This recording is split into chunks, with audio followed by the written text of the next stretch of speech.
What's going on, guys? Dots Gaming here, and today I'm bringing you my brand new Magicka Dragonknight PvP build for the Elder Scrolls Online Deadlands patch. So after long last patches of being nerfed directly or indirectly, Magicka Dragonknight has finally seen some love going into the Deadlands patch, and we did get quite a number of buffs with this patch. And let me tell you, the class has been an absolute blast to play with these new changes. The class feels so much better and so much more viable in PvP, and these changes did make a very big difference. So before we get into the build today, I really do quickly want to just go over these changes, because a lot of the changes have influenced the way that I have built into this patch and will be building going forward.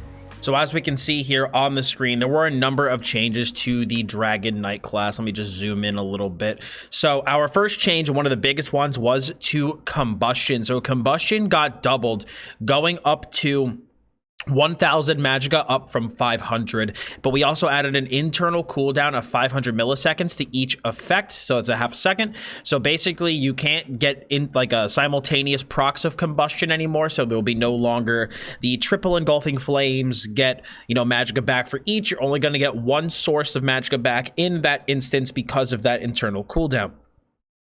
We also have Flames of Oblivion now launches 3 fireballs, up from 2, and both Morphs grant Major Prophecy and Savagery. Now, one of my favorite changes here, besides Combustion, which was a massive change, is also this one. Lava Whip, the ability in its morphs now scale off of your highest stats rather than only magicka based. So Stamina could potentially use like Molten Whip if they want to for like a burst type effect, kind of like Grim Focus. But the big thing, when I said my favorite part I want to talk about is this, the Flame Lash Morph. So fix an issue where this morph did not apply off balance to targets who were immobilized but not already off balance. I still have this issue sometimes, but you know, I guess it's a little bit better. But this is the big one. The override ability Power Lash now heals immediately rather than over 2 seconds, but its total healing per cast has been reduced by approximately 43%. However, Power Lash no longer has a 3-second cooldown. So this means that in an instance where you set an enemy off balance, you could potentially Power Lash up to 7 times. Now, Molten Whip, we also have Seething Fury, now lasts 10 seconds per stack, up from 5 seconds to help it feel way less stressful to use in a rotation. World in Ruin, this passive will now increase your damage done with flame and poison attacks by 2 and 5%, rather than increasing only your flame AoEs by 6% and reducing the cost of poison abilities by 25%. So this is going to be a net increase to our damage overall, I think, just because this now also will affect Embers, Lash, and things like that. In terms of Earthen Heart, there was a change to Earthen Ash Cloud. The ability in its morphs now only costs 378 magicka every second while active, rather than having the massive upfront cost. The abilities now take 15 time over the duration, down from 16. They last 15 seconds at a base rather than 12. And the abilities now rank up 1.1% in healing done or damage done, rather than in terms of duration. Now for Eruption, this morph's initial hit damage now has a 10-second cooldown to prevent it from turning into an incredibly low-costing AoE spammable. And now the big one that's most relative to PvP, because, you know, this really didn't have much to do with PvP, but this one does. Battle Roar, the passive now restores 50 health, magic, and stamina per ultimate consumed, rather than 46 health, magic, and stamina per ultimate cost. Now, in the game, it still says cost. I don't know if that's just a tooltip bug or if this got shadow nerfed, but supposedly it's supposed to be 50 per ult consumed, not just cost. So that is again something to keep in mind as we talk about the rest of the build.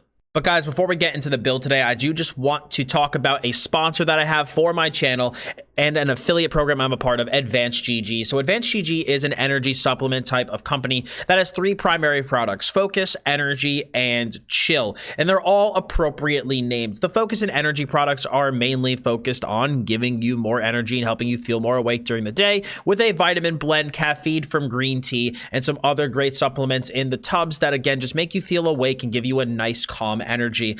The Focus also has nootropics in it to help you focus on what you're doing. And one of the things I really like about their products is that they're open label. They are not, you know, hidden behind some proprietary blend where, you know, you don't really know what's going to be in it and you don't really know what you're having. And so you know exactly what you are drinking and what you're putting in your body. They also do have another product called Chill, which is kind of on the opposite side. It doesn't really have caffeine in it, but instead it has CBD in it to help you just kind of chill and relax after a long day.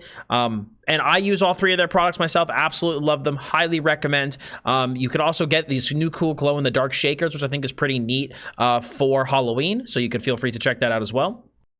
And if you do shop online on their store today and use code DOTS at checkout, which is my regular discount code, you can get 10% off, and I do get some commission on those sales. But for the week of release of this video is coming out on Monday. For the week of release for this video, until November 12th, you can actually get 20% off by using code DOTS20 at checkout. So again, if you guys want to support the channel, feel free to take a look at this. Links will be in the description below. But now, without further ado, let's get into the build.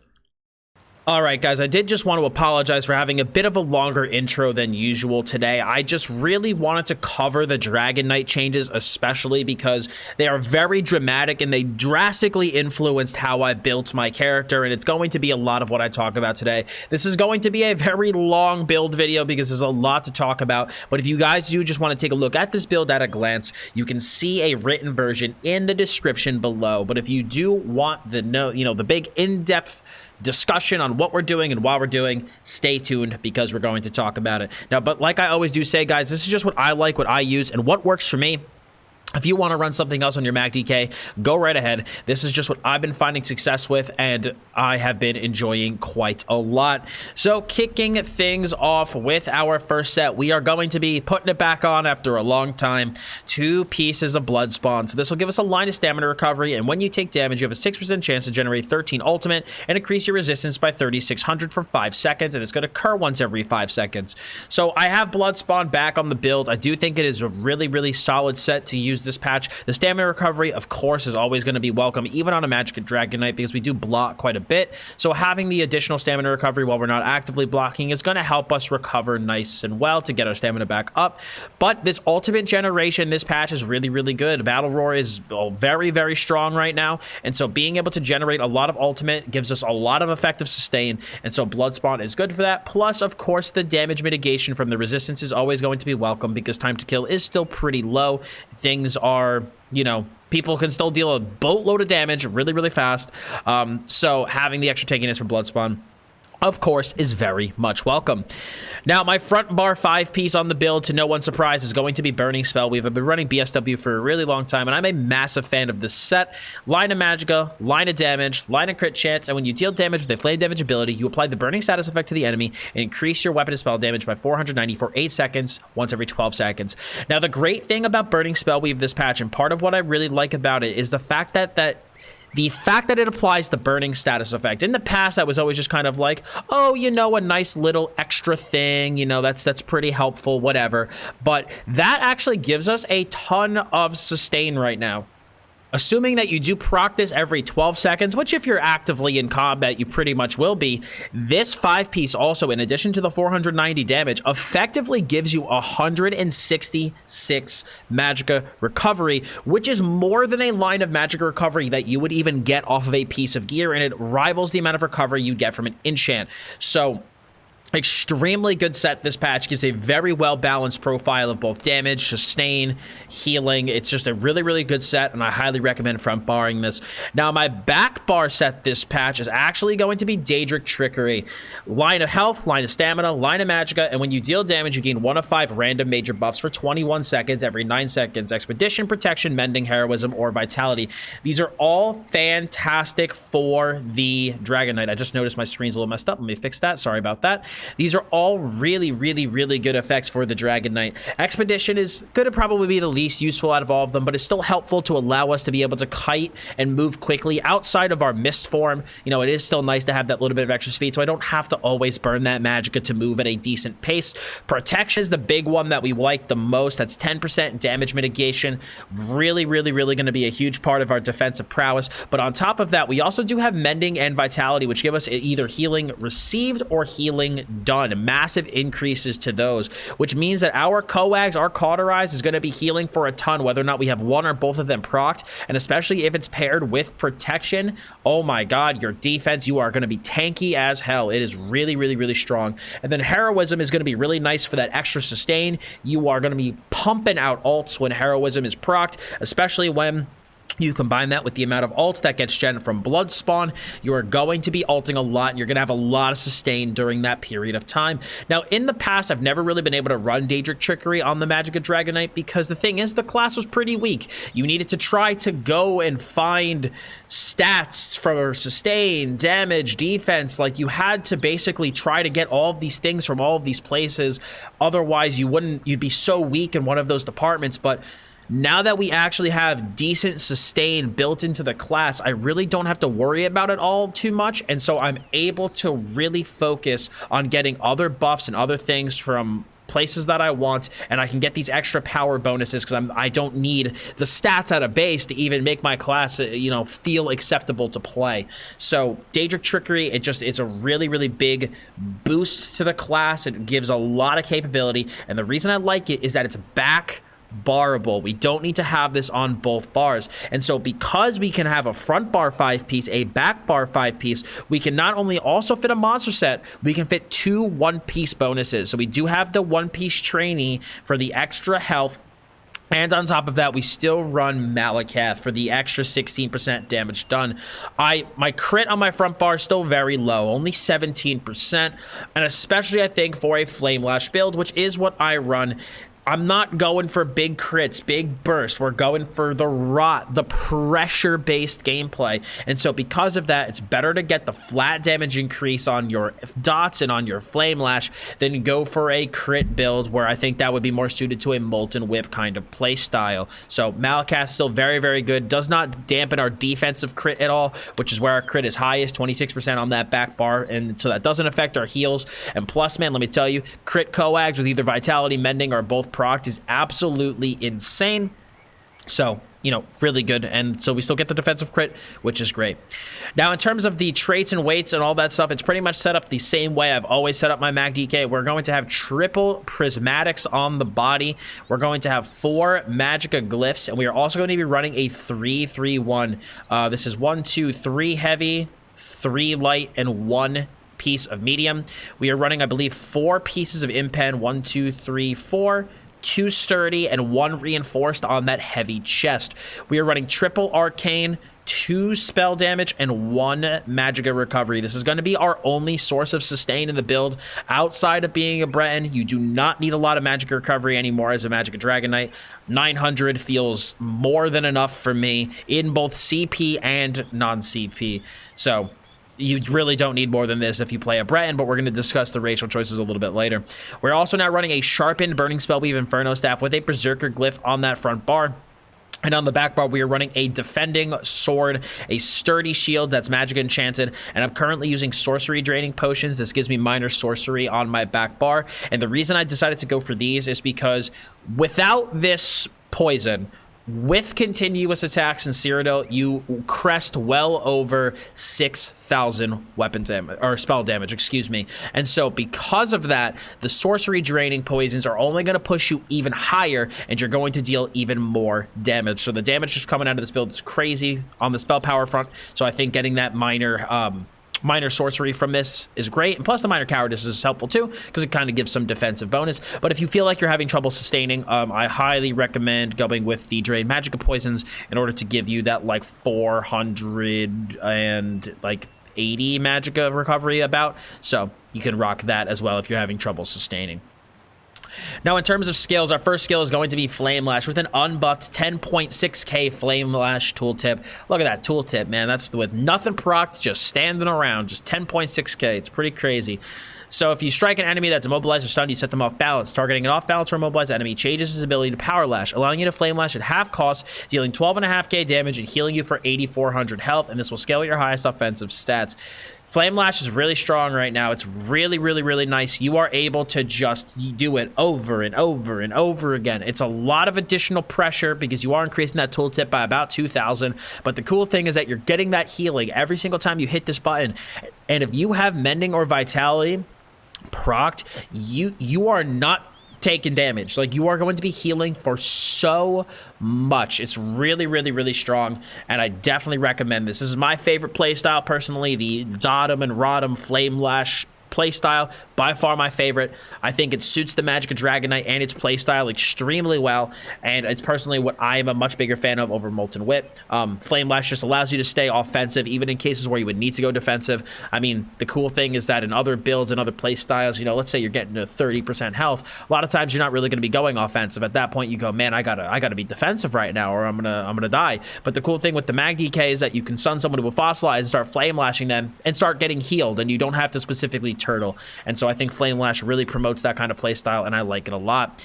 We also do have Burning Embers. So this deals 17k damage over 14 seconds with a 5300 initial damage, and then it heals you for 76% of the total damage inflicted when the effect ends. Let me tell you, because we're running a lot more penetration than we have in the past, this does deal a lot of damage. And the heal from Burning Embers, again, especially with Vitality and Mending from Daedric Trickery, which again is part of the reason I love this set so much. magDK's got a lot of passive healing, and it boosts it up really, really significantly. We're able to get a ton back from this, a lot of healing from this. The cool thing too is that with Combustion, this automatically does proc the burning status effect, effectively lowering the skills cost by 1,000 all the way down to 1851. We also do run Fossilize, so this is going to be our primary stun on the build. You always use Fossilize to prep Flame Lash. If you're using Molten Whip, I'd highly recommend changing this to Shattering Rocks, but Fossilize is really needed to get that, you know, double Flame Lash proc. You fossilize them, lash, and then that'll set them off balance for the power lash. Cool thing is it's also a double stand burn. They have to CC break the fossilize, CC break the root. And so it is just an extremely good stun for that reason. We run Elemental Drain. Elemental Drain is going to be our source of Major Breach as well as Minor Magicka Steal, giving us an effective 340 Magicka Recovery. Now, I did try Elemental Susceptibility. Someone in my chat said, yo, Dots, Elemental Susceptibility got changed, and it now procs a status effect every 6 seconds, which I thought was pretty cool. You know, you have the possibility to get Vulnerability or the possibility to get Shield on your target. But the reason that I still prefer Elemental Drain is because Elemental Drain is superior when it comes to sustain, which that is kind of one of the biggest parts of this skill for me, is that this is one of my only other sources of sustain in my build outside of that one Magicka Recovery glyph in my race. And so it's very important, because even if Elemental Susceptibility does proc burning every 6 seconds over the course of its duration, it never procs any other status effect, it will still be weaker than the Minor Magicka Steal. And so for that reason, I just think that Elemental Drain is going to be our best option here, and I still do like the skill and recommend it a lot.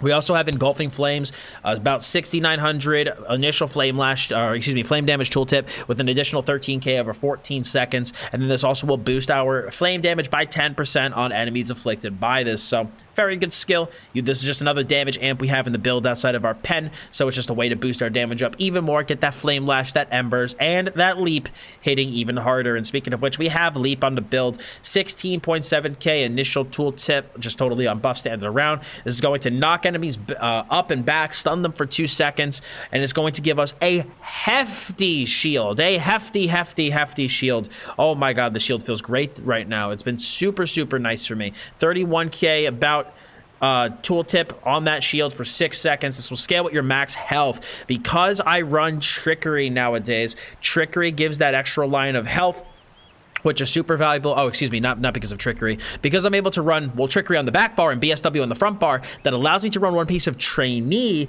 to get my health up to about 30k, making the shield on Ferocious Leap absolutely gigantic. And so that's why I've been enjoying running a larger health pool this patch. So Leap essentially is an offensive ult, a CC ult, a defensive ult. It really is very versatile and can be used in whatever situation you want. You could also proc Power Lash off of this if you're quick enough on the draw. If you leap somebody, lash them while they're currently being knocked back and stunned before they CC break, you can lash them at that point, set them off balance, and then proc your Power Lash and start going into those heals. Leap's also a really good gap closer for us. Thankfully, this build's mobility is pretty solid between the Major Expedition from Trickery and Mist Form, but again, Ferocious Leap just really helps us keep on our targets and helps them prevent them from getting away. On that back bar, we have Degeneration, 16.4k dot over 12 seconds. And this is going to be our source of Major Sorcery, as well as some Mage's Guild passives on that back bar. We run Cauterize. Cauterize is going to be our builds. Essentially, the hot for it is going to be 5,800 every 5 seconds. While slotted, we also get Major Prophecy on that back bar for more crit. So this will give our Coag a higher probability, as well as the Cauterize itself to crit. So I think this is really important part of the healing package for magDK. I find the Flame Lash, Burning Embers, Cauterize, and then Coag, combo of heals to work really well and leave me feeling extremely tanky. So I do highly recommend using Cauterize as your nice cheap heal paired with Coag. Coag's going to give us about a 10k heal, increasing by up to 33% based on our missing health, which is really, really good because we have a big health pool in this build, so we can get some really big Coags on this. Unfortunately, the Major Fortitude, kind of useless because we are a vampire, but again, we use this for that burst heal, and let me tell you, man, again, part of the reason I really love Trickery for the build, especially with that the Major Vitality and Major Mending, the healing off of Coag is freaking gigantic. Definitely recommend. We also do have Volatile Armor. This is going to be our Major Resolve buff. This is also going to cause about a 12k magic damage out over 10 seconds. Still kind of wish this was flame damage, but it is what it is. And while active, it will return magic damage to the enemy that deals direct damage against you in melee range. Just the better of the two armors for magDK. You also do want to run this to be able to proc Burning Heart. So very important buff for us, obviously. We do run Mist Form. So Mist Form, I think, is extremely important for the Magicka Dragonknight. This is going to allow you to kite unimpeded. You cannot be immobilized, slowed, whatever. You also get Major Expedition, but most importantly, you get 75% damage reduction while kiting. This is an extremely important skill for magDK. Our other options for kiting pale in comparison to Elusive Mist. The thing is that Movement Wings is trash. Movement Wings, it is very expensive. And on top of that, it only gives you 2 seconds of snare and root immunity, which you're not going to be going anywhere with that. 2 seconds, it doesn't even give you a speed buff. You just move unimpeded very slowly for 2 seconds for 3,700 magicka. It's just bad. It's not worth using. Don't even bother. And then in terms of the other option that people typically use, they'll use Race Against Time. But the reason I really don't like Rat all that much, besides the fact that I run a Malakath build, so the Minor Force would be completely useless to me, is the fact that you still take full damage while actively kiting, and you have to spend stamina in order to kite, because obviously, if you're proccing Race Against Time, you're probably going to want to sprint as well to be able to move even quicker and get around corners and get away from the 15 people that are all trying to kill you. And you're going to be eating full damage while you are trying to kite, and you are going to be spending stamina while trying to kite. Or you could just use Elusive Mist, and all incoming damage is reduced by 75%, and you can kite out of your magical pool completely unimpeded as long as you want. And the good thing is that because we are a stage 3 vampire, which I will discuss in a bit, you pop out of Elusive Mist and gain 300 spell damage. And so when you turn that corner with Elusive Mist, you're going to get a nice boost to your spell damage to buff the healing from your Coag and your Cauterize, assuming you also have Major Mending and Vitality. It's just going to be even more healing. This also allows us to get really, really nice spell damage numbers in the build. That's how we're able to get well over 6k spell damage in Cyrodiil. So I highly recommend Elusive Mist. It is, in my opinion, by far the best movement skill for the class. Now, my backbar ultimate, this is a completely personal choice for you. You can make this backbar ultimate whatever you want it to be. It does not matter. There's a lot of choices. So my personal preference right now has actually been Shifting Standard. So I've wanted my backbar ultimate this patch to be something that, like, I feel like when the number of people I'm fighting gets really, really high, something that will allow me to turn that tide. And I feel like Shifting Standard does that very well. It gives us a nice flame damage dot for 30 seconds and applies Major Defile to all enemies. As well as if we're, doing any sort of small scale with 2 or 3 people, they can activate the Shackle Synergy for 11k flame damage and then immobilizing our enemies, which is great. In the Shifting Standard morph, you can move it around. It's 243 ultimate. And because we gen ultimate like crazy in this build, it's really not that hard to get to. But if you're not a fan of Shifting Standard, you do have some other options. I would also recommend looking into Corrosive. Corrosive is really solid if you're looking for something a little bit more defensive. On top of this, it also does give you the ability to ignore all resists, gives you a full pen against your enemies, which is extremely good. The poison damage will also give you the stamina side of Combustion, which is really great. So Corrosive is a very good option as well for that back bar.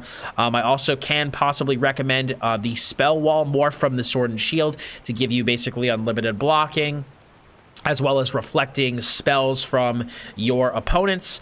And then the only other thing I would maybe recommend, probably for duels, if, you know, you're not able to use the, you know, because I don't really like standard for duels personally, and I don't, you know, typically in a duel you don't use a defensive ultimate.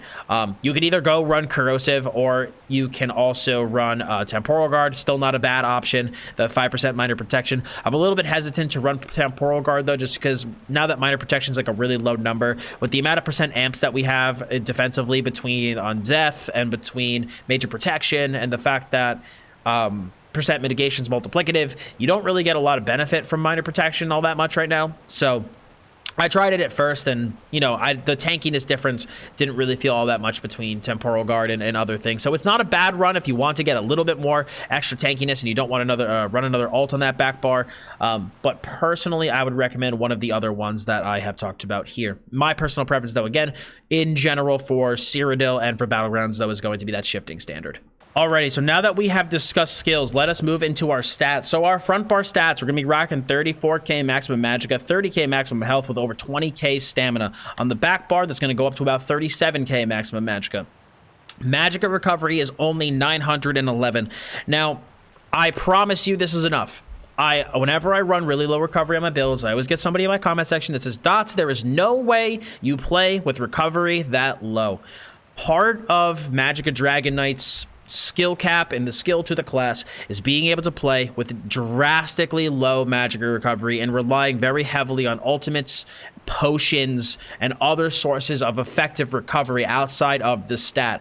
I promise you, you do not need more than this, assuming you are playing a Breton. If you're playing a Dark Elf, you are going to obviously need more, but if you are a Breton, you do not need more than 900. I've tried playing 1,000 at one point. It was way too high. You do not need it. You only need 900 at a base. I'm telling you, I promise, it will be okay. Health recovery is only 361. Stamina recovery is 666. Spell damage is 3,100 unbuffed.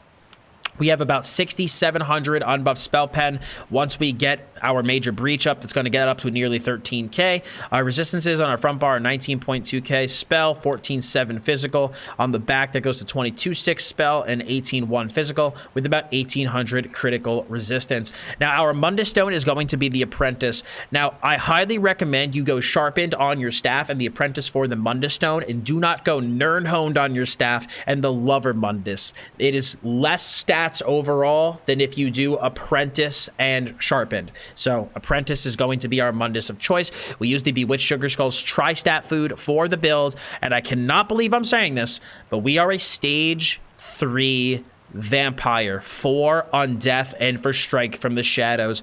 Man, I can't believe in a million years that I am playing a stage 3 vamp. With the changes to sustain, we are able to run our vamp stage all the way up to 3, and because I'm able to get Undeath, which is the main passive that we were going for, which is as you lose HP, you get up to 30% damage reduction based on your missing health. And so because of that, we are able to run a set like Trickery, because, you know, where we don't need to worry as much about having permanent tankiness all the time, and, you know, can kind of maybe go a little bit more RNG, because we are getting so much effective percent mitigation from Undeath.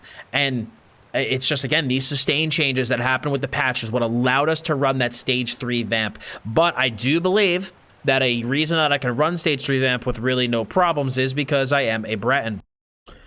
Now, in my opinion, for this build, I do think Breton is going to be the best race, simply because it really does help overcome a lot of these sustain problems that could come from being especially a stage 3 vampire, because this does increase your regular ability cost by 8%, and the Breton not only reduces cost by 7%, basically almost nearly offsetting this, but it also gives you a free magicka glyph, essentially with 130 additional magicka recovery. So for this build, I think Breton is going to be your best option. However, I would also recommend the Imperial. Imperial gives 6% cost reduction across the board. That includes core combat, regular skills, ultimates, which can be very helpful, because especially, unfortunately, stage 3 vampire will increase my ultimate costs, but, you know, Imperial could help offset that.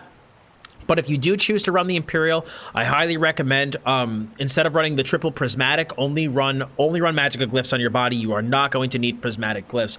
However, You can definitely run the Magicka Dragonknight and other builds without being a Breton. I no longer believe that Breton is mandatory for the Magicka DK. I think High Elf, Dark Elf are both extremely viable right now because you don't have to play, like, you know, not every build has to play at a stage 3 vampire. I think it's extremely good, but you don't have to play as one if you don't want to. And so if you're not playing a stage 3 vampire, and if I wasn't playing a stage 3 vampire, I'd actually probably race change because I think the Breton sustain would be way overkill, and I would probably want to go damage. So I'm specifically recommending sustain races for stage 3 vamp builds, but if you're going to be running at maybe like only stage 1, or if you're going to be running no vamp at all, I actually think the Dark Elf or the High Elf would be a bit better. So I would kind of tailor your race to whether or not you do want to use Vampirism or not. Again, I cannot possibly recommend it enough. Undeath, Strike from the Shadows, Mistform are all freaking amazing. And the Breton allows me to run those things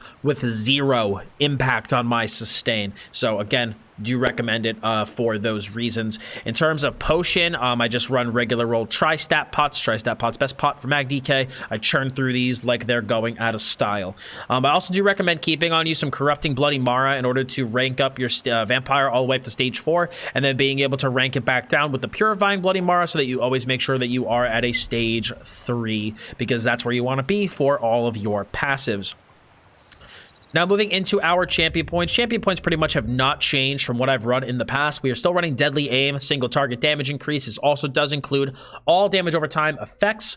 We also do have Mastered Arms, so the increased direct damage. That is the initial hit on Embers and Engulfing Flames. That is our lash damage, and that is also our leap damage. We also do run Duelist Rebuff for single target damage reduction 10%, as well as Ironclad for 10% direct damage reduction. I think these two are the best defensive stars to pair together because I feel like they cover most of what we're extremely scared of as a PvPer in the current meta. We also do run Balanced Vitality for extra HP. Survival Instincts is extremely good for core combat cost reduction. It is going to be great to reduce the cost of our CC break, our block, sprint. You know, this is a ton of cost reduction to allow us to take a lot of load off of our stamina pool. And then we also do run Sustained by Suffering, increases your health, magic, and stamina recovery by 30 while under the stage of a negative effect so 30 per stage, so 150 total recovery. You will always be affected by a negative effect while PvPing. So this is just a permanent 150 recovery increase to our stats. This is the only other recovery boost you need besides what I already have in the build, and this gives us more than enough recovery in CP PvP to tank people out and sustain for a very long time. And then I also do run Pain's Refuge. This will reduce the damage taken by 2% for every 2 negative effects on you, up to a maximum of 20%. Because we do not have a purge or any way to get negative effects off of us as a Magicka Dragonknight, and I do like to play 1vx, you are going to have a lot of negative effects on you, which means that this is going to stack up extremely quickly, and you're going to get a lot of percent mitigation from this passive. Green is obviously going to be personal choice, but I do personally run Rationer for the extra duration on my food and drinks. You know, Bewitched Sugar Skulls is expensive, so it does help with that. Liquid Efficiency to have the potential to not consume a potion when I drink one, increasing my out of combat movement speed by 20%, and then I also have like increased like treasure chest shit. You know, I just picked a bunch of random ones that I thought would be pretty helpful for me. So, but you can make the green ones whatever you want. Now, in terms of a rotation for the Magicka Dragonknight, so Magicka Dragonknight, I feel like encapsulates just the sentence buff and debuff maintenance. That is the most important thing to keep in mind when playing a Magicka DK, because everything is based off of the maintenance of the buffs and debuffs. Degeneration, a dot in major sorcery. Cauterize is a heal. Volatile armor is a dot, your armor buff, and also gives you Burning Heart from Draconic Power. Engulfing Flames, a dot and a damage increase. Elemental Drain, a pen and minor Magicka Steel. Burning Embers, a dot and a heal when it ends. So you see, we have all these skills that are really important to maintain. So your goal should always be to maintain those on yourself or enemies at all times. Now, outside of that, you're going to be looking to mainly go into Fossilize, hit with Lash, and then start doing that light attack Power Lash spam. Keep in mind, Power Lash, its ability lag is horrific. So sometimes you're going to find that your Lash just locks up when you're trying to light attack Flame Lash. If that happens, drop the light attacks and just Flame Lash. Sucks that you have to do that. but it is what it is. But I sometimes, like, the ability lag with it is just gross. So it's just something to keep in mind. Defensively, your goal is going to be, you know, assuming that you have all your buffs maintained, gonna obviously want to kite back with mist form. And now you want to keep an eye on your cauterize. If your cauterize is near 10 seconds, 5 seconds, or 0 seconds, don't refresh it. Let it actually proc and heal you. And then especially if it's getting down to 2 seconds, 1 second, let it hit 0 because it'll heal you, and then refresh it afterwards. You'll essentially get a double cauterize heal. And then obviously when you go around that corner, you're gonna get the extra spell damage from Strike from the Shadows. Use Coag, heal yourself back up for just a giant heal. You also do have the option, if you you know, read the situation, if you want to, if you feel like you're taking some damage, you can just refresh Burning Embers. That'll also give you a pretty big heal. Or you can go into a Fossilize. You'll see me do this a lot when I 1vxing. If you feel like you can take some damage, you know, say your health's starting to get low, but you're like, you know, I can tank through this, hit someone with a Fossilize, and then go into Flame Lash, because Flame Lash will just heal you over and over and over again, and it will allow you to bring yourself back up with your HP without having to specifically kite and play overly defensive. In terms of, like, potion use, I don't necessarily use my potion like some builds. You obviously want to maintain potion buffs 100% of the time to, you know, make sure that you always have them up. The way that I like to use my potion on the magDK is very much like a, do I really need it right now? Like, is my Magicka starting to get low? That's when I potion, you know? Or do I need a heal in a pinch? Can also use the potion. Like, do I need stamina? Can also use the potion. Like, the potion is more used for magDK based off of need as opposed to buff maintenance. So it's just something to keep in mind, you know, for sustain. Sustain can be a really difficult thing for new Magicka Dragonknights. So using your ultimate for sustain could also be really good too. You know, you're going to want to use, I pretty much use leap defensively most of the time on the build. If I need a defensive thing, leap's good. I use it to peel people because of the crowd control. And I'll typically use leap if I'm fighting like 1, 2, 3, maybe 4 people. Once I start to get 4 or above, like 4 to 5 plus, I start to look into potentially using Shifting Standard as my primary ultimate for damage, just because I find that when there's a lot of people, Leap's value really does decrease, and so I find that the extra massive damage and Defile that comes from Standard, I feel like is just going to be a bit better in those moments, and so I would lean on that instead. Oh, man. Freaking rep god, dude. That was a lot. I hope you guys enjoyed the video, man. I know this was a long one. This is probably one of the longest magDK guides I've ever made. But, man, I'm just so happy that ZeniMax finally gave my favorite class, my main, some much-needed love. This class is super fun this patch. It's really enjoyable. And it's feeling really good. It feels really good, and it's just very fun to play. And I've had so much success with this build. BGs, open world, small scale, dueling, like, it's worked really well for me. This is the quickest I've ever put a magDK build together in a patch in a really long time, and I can't possibly recommend the build enough. It's super fun, and I hope you guys do enjoy it. And if you did find this video useful, I'd appreciate it if you left a like on it. If you guys do want to see more ESO builds and other MMO content, hit that sub button as well as hit the bell to keep the notifications on. Feel free to leave a comment below what you guys think about the build, or if you do have any questions, I will do my best to get to them. And guys, I would really, really appreciate if you checked out the Advanced GG links in the description below and check out some of their products. It really does help support me and support the channel, and it's a great way for you to get some awesome products and support me all at the same time. Remember, use code DOTS normally for 10% off, but until the end of this week, you can use code DOTS20 for 20% off. So thank you all so much for stopping by today. I do very much appreciate it, and I hope you enjoyed the video. As always, I'm Dots Gaming, and I will see you all in the next one.